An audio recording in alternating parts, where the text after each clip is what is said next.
Welcome to today's edition of Lunch at the Market.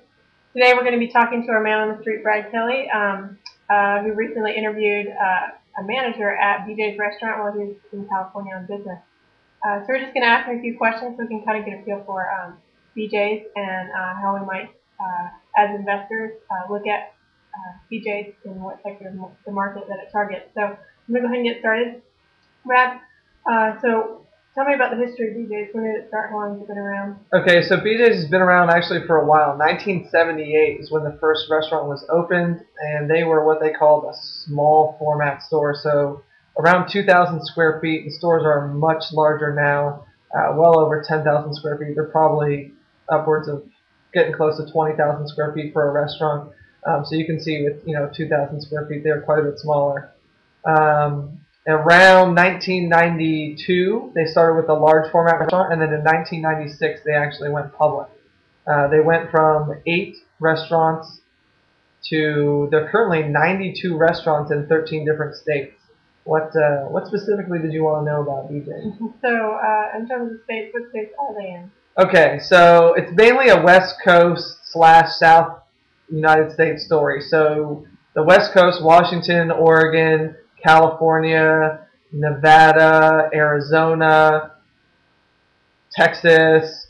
So there's a little pocket around Texas, and then there's actually a little pocket around Ohio. I think it's Ohio, Indiana, and one other, probably Illinois. So for whatever reason, somehow they actually started in Texas, and then they jumped over to California. California is by far their biggest market.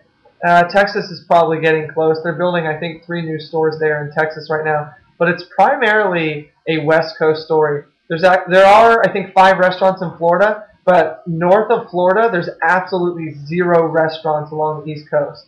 So some of the biggest markets in the country, like New York and New Jersey and Pennsylvania, they completely have no BJ's. Okay, so what kind of demographics are they actually aiming for?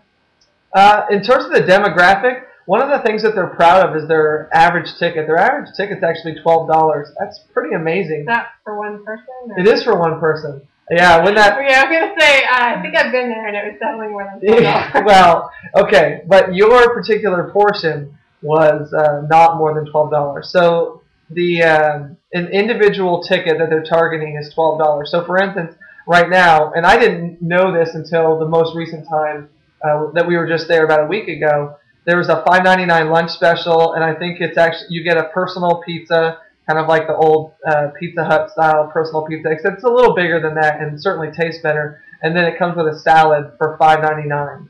And then they have these small things called snacks, BJ snacks, or small bites.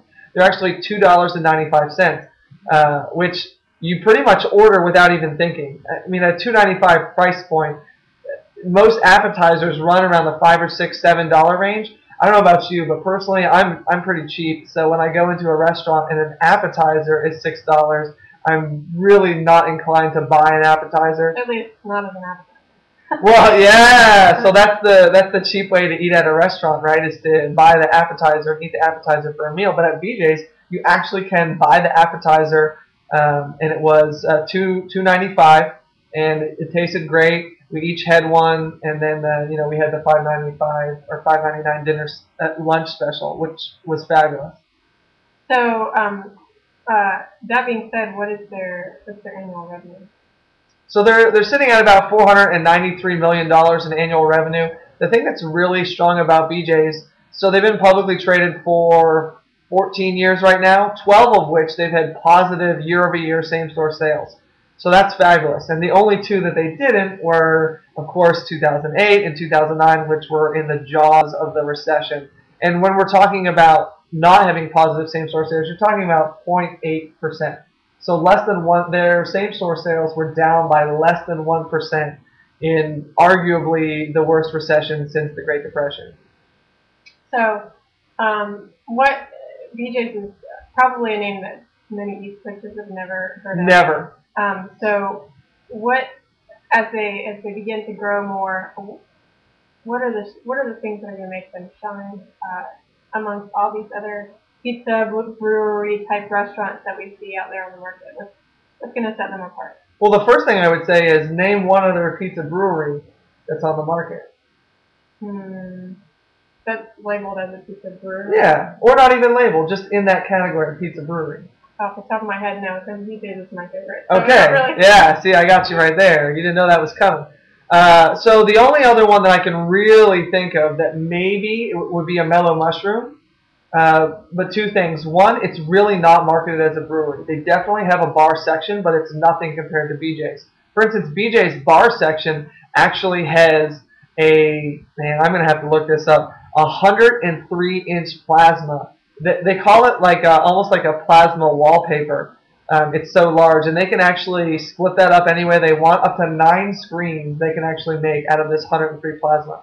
So that is not what you feel when you go into a mellow mushroom. A mellow mushroom is definitely a funky, hip kind of place to eat pizza, but I don't think about it the same way that I think about BJ's. BJ's definitely is a brewery. So if you go to a typical brewery, like we have Foothills here in Winston-Salem, they definitely don't offer pizza, and they definitely don't brew their own root beer. One of the things that's big, for me is that without being a person that drinks, I don't drink anything, that I want to go and partake of the brewery and still feel like I'm in a cool place. So BJ's brews their own root beer, and to me that's a huge draw. And then you can actually get them to do the pizza any way you want. So for instance, we did like a personal cheese and tomato pizza, and then we added artichokes because you actually get a one-topping pizza for that price, and you can have any topping that you want. So we threw the artichokes on that pizza, and I got to tell you, for $5.95 to get an artichoke pizza with the hot sauce on it and the ranch dressing,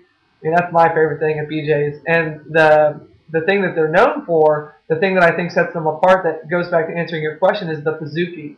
So since I know that you are pretty familiar with the Pizookie, we're going to apologize here. I left my visual aids over there. I'm going to get you a close-up picture of this Pizookie. Yeah, I know, it's not exactly $1 million television that you're looking at here, but what you're looking at is a Pizookie. It's about, it's a small pizza. You can actually get them bigger, and it comes in 4 different flavors, and it is a pizza cookie, but not like the cheesy ones that you get at the mall where they just bake a cookie for you on a sheet. This is a real size, a real pizza cookie. It's an absolutely fabulous dessert. In fact, oftentimes they're known just as well for their pizza as they are for their, for their Pizookie as they are for the pizza. So I see that we're down to about a minute left before this thing can't fit on YouTube. We're going to show you real quick here. There's the picture of the small bites. That is actually the small bite that we had.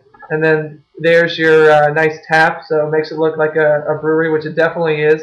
So keep in mind the price point on there is about $2.95, and then the lunch specials, like I said, are $5.95, and I really think the Pizookie sets them apart. Okay, so in the last minute that we have, tell me about what has BJ's done in order to remain profitable, or at least less unprofitable in the current recession. Well, they're absolutely profitable. Just because the same-store sales are down doesn't mean that they are not profitable. They certainly are profitable. Looking at the time, we're going to go ahead and break this up into 2 segments. So we're actually going to stop recording so that this will just fit nicely on YouTube, and then we're going to come back because there's so much that we've got to talk about. So we'll see you in a few seconds.